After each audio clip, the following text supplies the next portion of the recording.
But I want to kick us off with just kind of an orienting question that I have asked myself as we've been working on this, which is, for all of you, what are your first memories of learning about research? When did you first learn about research? So I'm hoping folks will, in the chat, think for a moment the answer to that and share. What's your first memory of learning about research?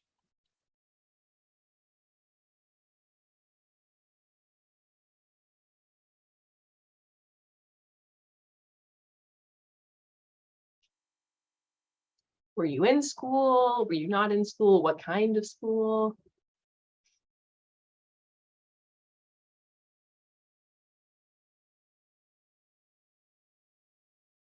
Okay, great. Some answers are rolling in. I'm seeing science class, high school, writing papers.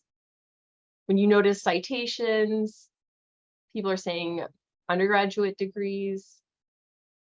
The dinosaur museum. I love that. Mel, always on. It's pretty late. Young adult working in youth development. That's fair. When I thought about this question myself, I thought, well, I know I did like the science fair. I'm sure my mom helped an inappropriate amount with that, but I don't know that I even understood that as research. And social science research is something I probably didn't know existed until college, quite honestly.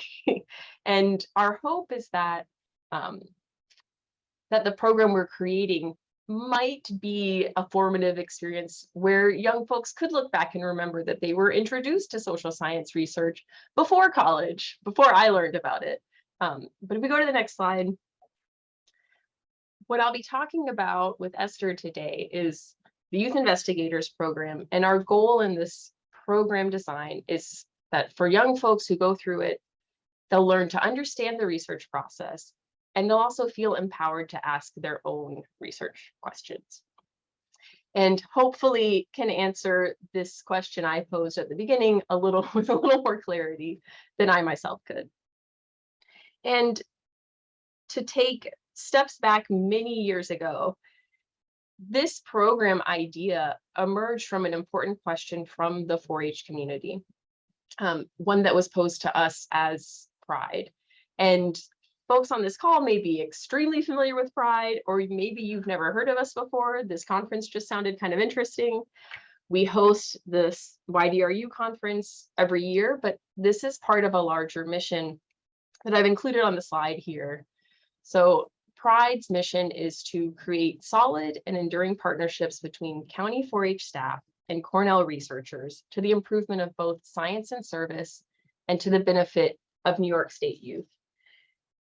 And what you can see in that mission statement, which I think sounds lovely, is that we're really focused on research practice partnerships. So PRYDE is trying to connect high quality youth development research with high quality youth development practice. We have a cooperative extension focus, but we're interested in youth in all spaces, all programs. But a question that we receive from our 4-H educator partners is, how are youth involved in this work? How are they involved in this research partnership beyond the benefits? So how are we thinking about youth not just as participants in the research or not just as outcomes of our research? For example, if research is happening in 4-H, how can youth inform that work? And so being pushed to answer that question led us to turn to the research literature on involving youth meaningfully in research, most of which is focused on something called YPAR. I'm going to hand off to Esther to discuss what that is and what the literature says about it. Great, thanks, Kristen. So before we get into the details about youth investigators, I'm going to do a brief overview of the research literature on YPAR and why it's relevant and beneficial to the youth development community. So what is youth participatory action research? Participatory action research empowers community members to learn and apply research techniques in order to discover solutions to issues in their community. Youth participatory action research, also known as YPAR, is when youth and adults partner to improve the conditions of youth lives using research techniques. So, in other words, it's the practice of empowering young people to use research to speak up and pursue lasting solutions to problems that they deeply care about. So, what is it about YPAR that makes it so beneficial to the development of youth? And it's because it allows youth to directly benefit from the research in various ways. The literature shows that participation in YPAR provides opportunities for youth to develop leadership and interpersonal skills, critical thinking, decision-making ability, and are able to gain valuable experience in conducting research analyses and advocacy. And so here's an example of how youth benefit from participating in YPAR activities. Researchers performed a study in a school setting, observing the effects of taking a YPAR class on teen students' psychological empowerment. And in this study, 5 different urban high schools engaged groups of teens through a YPAR projects class that covered topics like school dropout prevention, improving school lunch, sexual health, and cyberbullying. And then youth were trained to use various research methods like surveying, observations, and interviews to collect data on a topic of their choosing. And from their peers and parents and teachers, they collected the data, and then afterwards, youth worked with teachers to analyze the data and to identify specific actions that they could take to address these issues related to teen health and well-being. And the empirical evidence from the study showed that in pre and post surveys, it showed that youth who took the YPAR class, in comparison to youth who didn't, showed statistically significant increases in socio-political skills, motivation to influence their schools and communities, and participatory behavior like leading group meetings about issues they care about, and being able to just talk to adults about how to improve school environments. So this study is a good example of how exactly participation in YPAR helps youth to develop these skills that foster positive youth development. And in this next slide, we talk about so not only does YPAR benefit youth who participate, it also improves the quality of research to have meaningful impact on youth programs in general. So youth bring unique assets and insider perspectives to the research process that make it more likely that the data will be reliable, useful, and beneficial to the impacted youth populations. Programs that engage in power sharing with youth, where youth can make decisions and contribute to program development, have improved quality and relevance to the needs of youth. And it turns out that youth are more likely to participate in programs that share decision-making power with youth. And this can be attributed to feelings of belonging and importance within an organization or program that demonstrates care and respect for youth opinions and input. And also just increase intrinsic value of program activities for participating youth who have a say in the programming and the decision-making process. And so with that, I'll now pass it off to Kristen to discuss how YPAR benefits youth at all stages of development. Thanks. So Esther just shared insights into the benefits young people helping guide research, both for them and for research-informed programming. But as you might imagine, what youth involvement in research looks like can differ across stages of development. So I'm going to draw from a recent review in Youth and Society to talk about assets and challenges for research participation across 3 periods of adolescence. So thinking about the youngest adolescents, I think it's helpful to first ask, well, what's going on developmentally between age 10 and 14? And the big one, of course, being puberty. So physical, social, neurodevelopmental changes are happening in this time period. And those changes lead to enhanced awareness of one's social identities and go hand in hand with some self-conscious feelings. So young people are more worried about fitting in with their peers in this time period compared to prior childhood. And also in this time period is the elementary to middle school transition. Mark alluded to this kind of fit in elementary school to middle school in his comments about kind of youth disengagement. This is a time when motivation in school declines for a lot of young folks, and there can be this mismatch between young people's need for autonomy as they're aging, but a mismatch with that in the format of the average middle school. But so what opportunities does this pose for involving these young folks in thinking about research? Youth in this age are seeking belonging, they're seeking autonomy, they're seeking self-clarifying experiences, and they also have increased motivation to engage in heartfelt goals. This is an age where young folks are really interested in environmentalism, for example. So involving youth in this age in research, which may seem pretty young, has the potential to be impactful. If research projects invite youth to have real agency over the questions that are being asked, it can offer much needed control over tasks that involve learning. It can help buffer this motivational decline. It can involve connection to peers.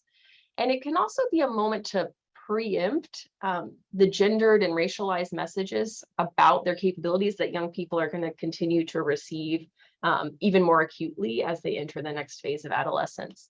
So this age period has perhaps the most potential for involvement in research to have an impact on young people.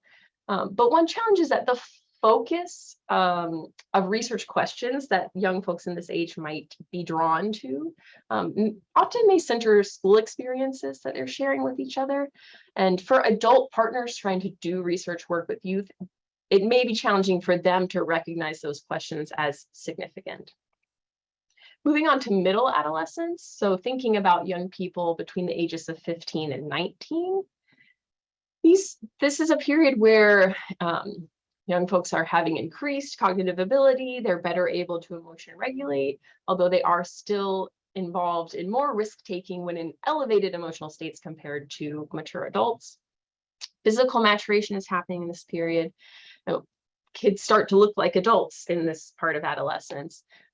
And for many, that means for youth of color, they're experiencing and recognizing increased discrimination because they are seen as adults by a discriminatory outside world.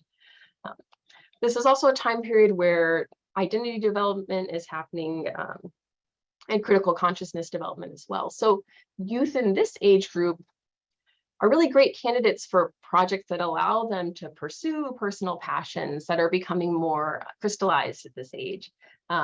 Young people in this age range are really interested in social change. So there's an opportunity for higher level work and young people having insights into questions that are in their immediate context, but have more connection to broader issues in social structural systems. So young folks in this middle adolescent period can pursue research topics about relevant risk behaviors they see around them, about sexuality, about other neighborhood topics like gentrification or community policing. All of those are topics that this group can tackle. But it's also a harder group in that young people in this age have strong interests. So finding a good fit for what folks want to do, what their peers want to do, it really needs to, these sorts of research projects would really need to fit the passions of these young people. The final group I'll talk about are older adolescents. So this is an age period that I usually talk about as emerging adults, so ages 20 to 24. I'll note that I had students, college students in my class read this paper, and they were shocked to see their age group included as older adolescents. But this is still a unique period where there is still flexibility, like people's brains are still developing until age 25. But these young folks are transitioning into the rights, roles, and responsibilities of adulthood. This is a time period characterized by feelings of being in between as people navigate early adulthood.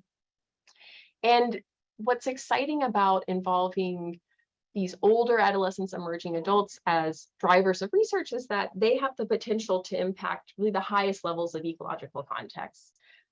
They have all of the capabilities and skills of adults, and this is often a somewhat forgotten group when thinking about participatory research with youth, because working with them is so much like working with adults. But that also means that there's not a lot of research really looking at how this experience matters for these folks. Research studies that involve older adolescents as participatory researchers tend to really only focus on what's the output of the research. But there's lots to suggest that being involved in research may be important at this age period as well. So on the next slide, with these unique developmental considerations in mind, it's also helpful to think about different typologies of how young people can be involved in research. And this model may look somewhat complicated at first glance, but you'll see that on the left-hand side is the highest level of adult control of a project or an experience. On the right-hand side is the highest level of youth control. And when folks talk about involving young people in research or in youth participatory action research, I think often there's a framing that youth autonomy, the highest level of autonomy, is a goal to work towards. But I think it's helpful to imagine shared control. So here at the top of the pyramid, a pluralistic approach to youth participation means that youth have a voice and an active role, but youth and adults are sharing control.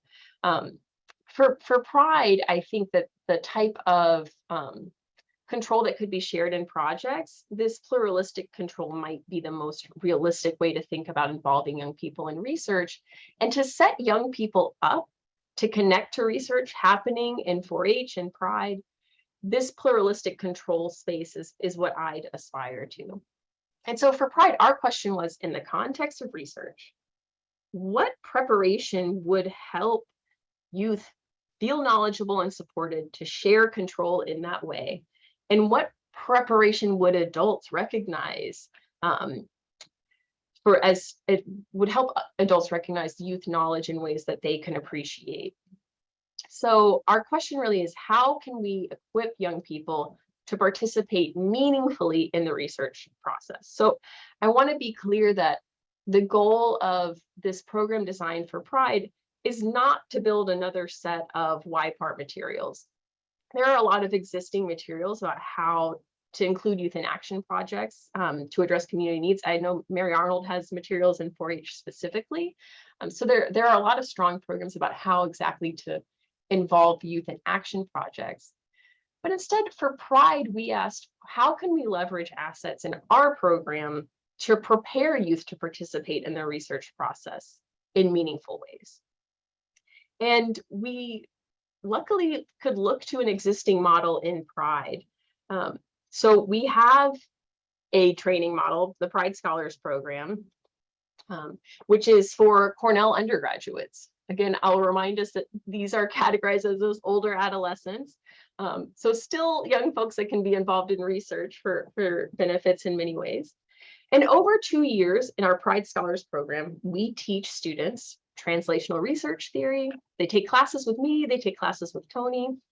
They get hands-on experience working with faculty researchers, and they help create and evaluate programs for our 4-H partners.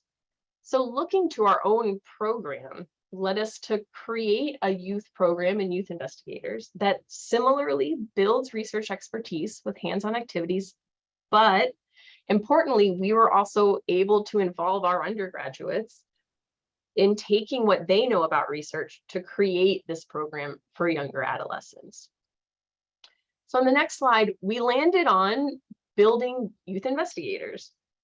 This is a manualized curriculum. It's designed to train youth about each phase of the research process.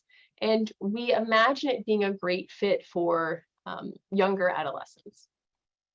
Participating youth in the program, they develop scientific competencies. We invite them to reflect on connections between research and their lives, and they practice research skills through experiential learning.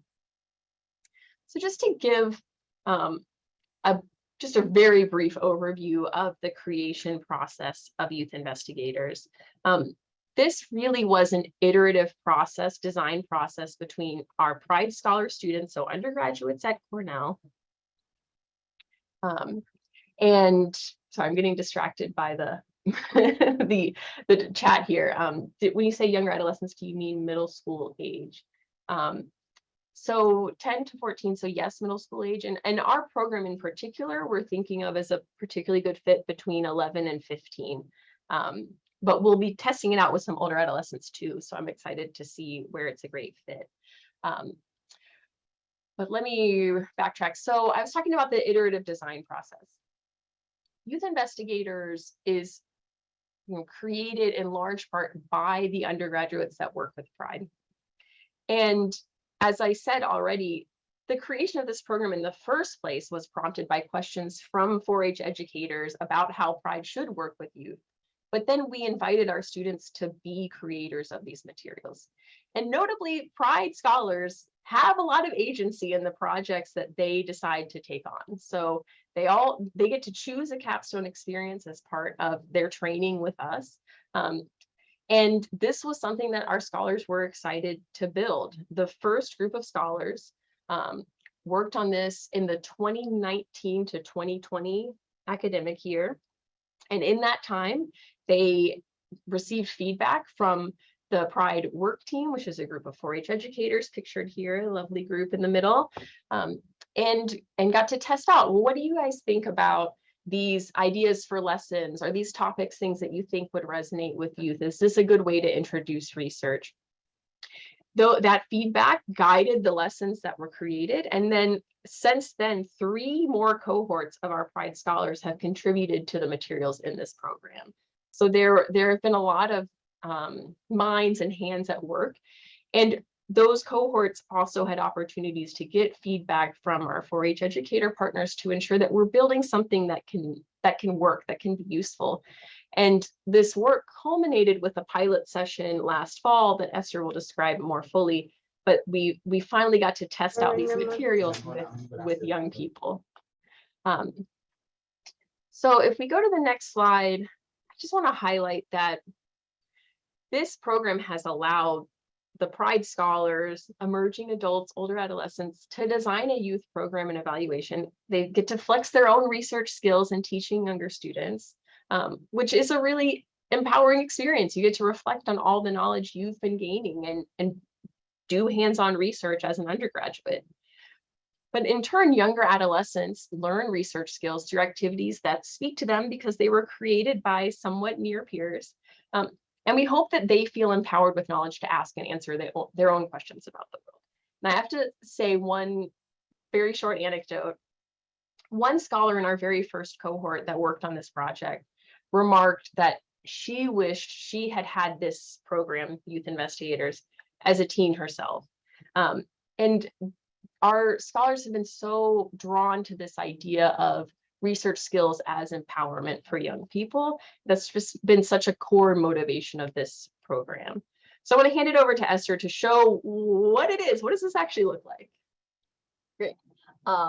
Let's take a closer look at the Youth Investigators workbooks and what we actually include in our research modules. So on this slide, we have a couple of sample pages from our beautiful student workbooks. And as you can see, we put extensive effort into creating a workbook that feels different from the regular science textbooks that kids might see at school or in other traditional learning environments.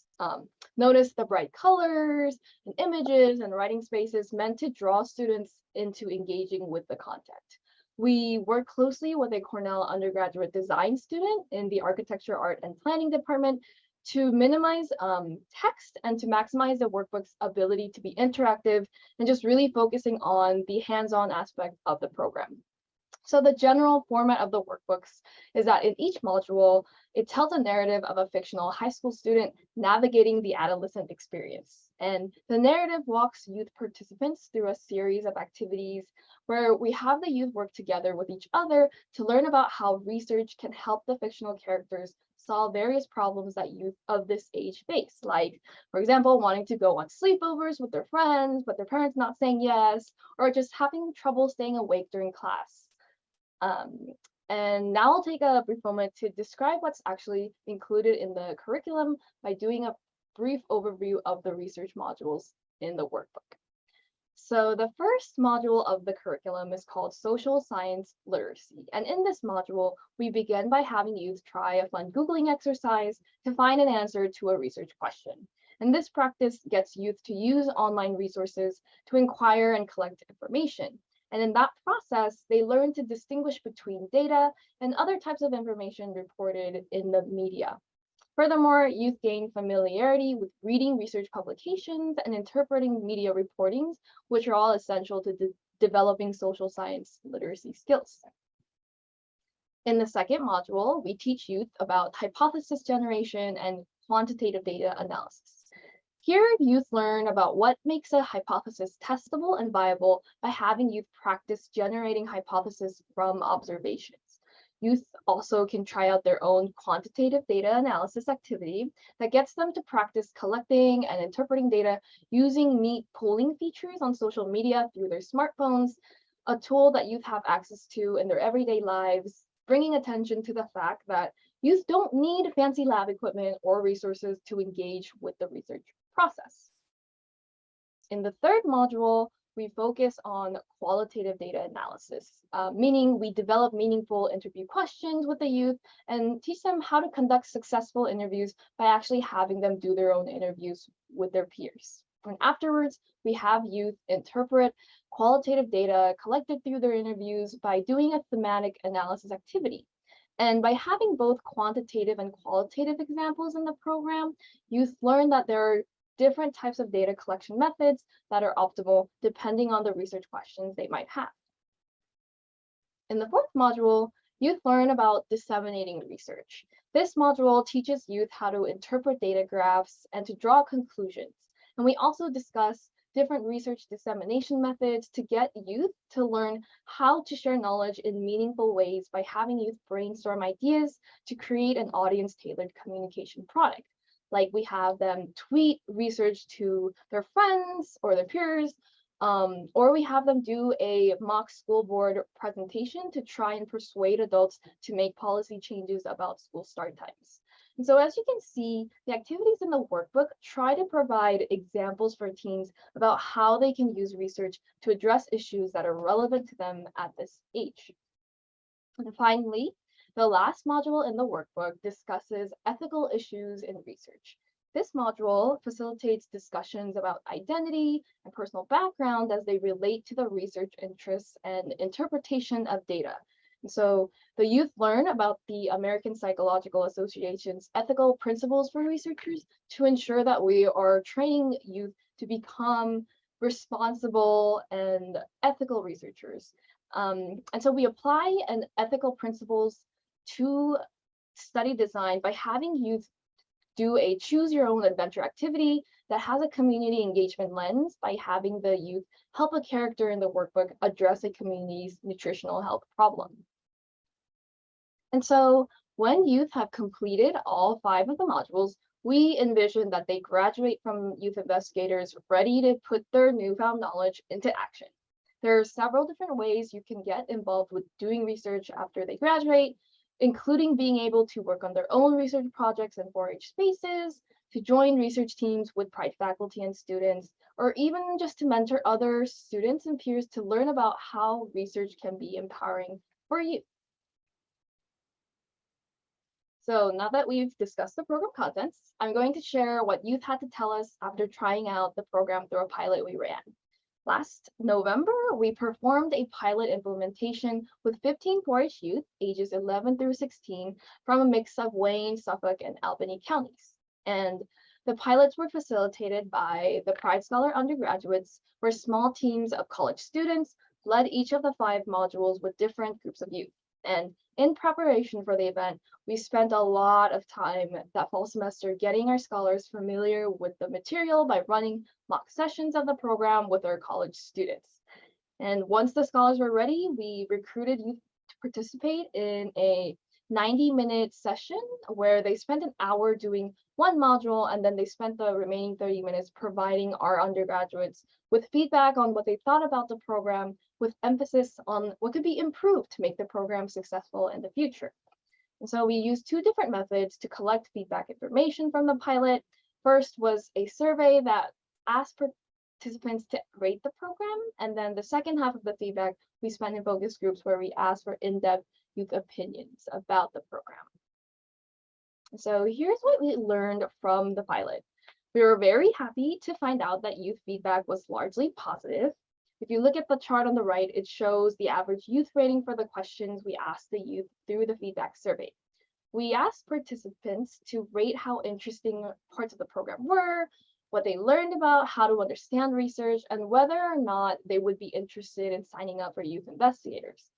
And if you look at the chart, you can see that participants on average thought that the activities in the workbooks were indeed interesting, which was a relief. And we also asked how much youth learned about how to understand research, and ratings showed that youth learned an average amount of information to a lot. And we were most excited to see that youth reported that they were likely to sign up for Youth Investigators program if it was offered to them, which we were very excited to find out. And I'll just share a couple things from the focus groups. So we did find out that there was heavy preference for interactive activities, such as doing the data tables, interpreting them, creating them, and then collecting data using social media tools, or trying out different interview techniques that we train the youth on. Youth also mentioned that they liked how the design and format of the program workbooks didn't feel like homework. I remember one of the participants letting us know how nice it was to have their own personal workbook that they could just write in and reflect on. And I remember her quote saying, like, it just doesn't feel like a regular textbook, and it made the learning fun instead of feeling like homework, which was great to hear because we had invested so many time and resources into making a beautiful workbook. Another factor of the program that received strong reviews was the informal discussion setting where youth could work together with each other on activities and interact with college students to just talk about how research was relevant to their lives. And this feedback was really important because it affirmed the value in having older adolescents, aka our college students, instead of the adult staff teaching the content to the youth. And they were able to establish like relationships within that short period of time to become mentors for one another. So overall, the pilot sessions were tremendously helpful in helping us improve the program because we received suggestions, detailed suggestions to make adjustments to the timing of activities, just clarifying instructions, reducing long readings, and adding more active work to just increase the content's age appropriateness. So yes, feedback was very valuable, and we used the feedback from the youth to make revisions to our workbook in the process of improving our program. And with that, I will hand it off to Kristen to talk about what's next for us. Yeah, I feel like I have to brag about our beautiful book because I do have one copy here. We're in the process of revisions, but we've designed this so that it can be ideally in person, but these pilot sessions were done virtually. So if we send youth these materials, I think being able to write in the book is really a fun part of the program, but it is something that we could do virtually as well. But what's next for the program? So we are really excited, looking forward to implementing the revised full program with teens during 4-H career exploration. So I can't believe it's already June, but at the end of June, we will be leading the full program in one of the focus sessions with young folks. So I hope people have signed up. I'm eager to see our list, but we have a group of team members, PRYDE students, who will be helping lead these lessons, facilitate these modules with young folks. So again, that experience of college students teaching adolescents about research will be happening at CareerX, and we'll get to learn even more about how the program works with these revisions. We're also really focused on evaluating the curriculum for effectiveness and impact. So we want to make sure that the program does teach the research knowledge and skills that we intend and leaves young people thinking that they themselves can be involved in asking and answering research questions. Notably, we have two groups of young people we're working with here, right? So we want to see the impact of youth investigators on our youth participants, but we also strive to understand how working on this project impacts the college students that are part of the PRYDE program. So, a brief, more anecdotal look at that, for those college students who piloted the program, they shared reflections that they loved working on youth investigators, especially doing the pilot with real youth participants. Our college students are so eager to interact with the young people in 4-H. One student said, having worked on this project for 3 semesters, it's been an amazing learning process to see how a program is created and tested from the very beginning. So our students do recognize that they're involved in a research process by helping create these materials. And then finally, I love this, kids want, capitalization is the students, to learn and are excited to learn about science. So there is something really generative about these kind of 2 groups of young folks that we've involved in the process of creating and implementing youth investigators. So that feeling of enthusiasm about all of these young folks wanting to learn about research is what I want to leave you all with. If we can go to the next slide, we're looking for folks to help us test out our curriculum. So we want to prepare youth to understand and engage with research that matters to them. And we want to work with you if you think that the young people in your community, in your setting, would be interested in participating in youth investigators. We want to implement this program with as many young folks as we can as part of our evaluation to ensure that we're teaching the lessons that we intend to. So I hope that this piqued some folks' interest. But I also want to make sure that I say a thank you to folks who contributed to this. So if we can go to the next slide. We're just really grateful for funding that supported this work, that supports the PRYDE program in general. But I really just want to say thank you to members of the 4-H work team, many of whom are on this call, who gave such valuable feedback at various points in this development. And a huge thank you to our team. Esther has done so much design and development work here. So I love that she's had a platform at the YDRU, so we finally get to hear more from her. But also a huge thank you to all of the undergraduates whose voices are in every fingerprint on this in this book. So if there are questions about youth investigators, definitely let us know. So thanks for everyone's attention.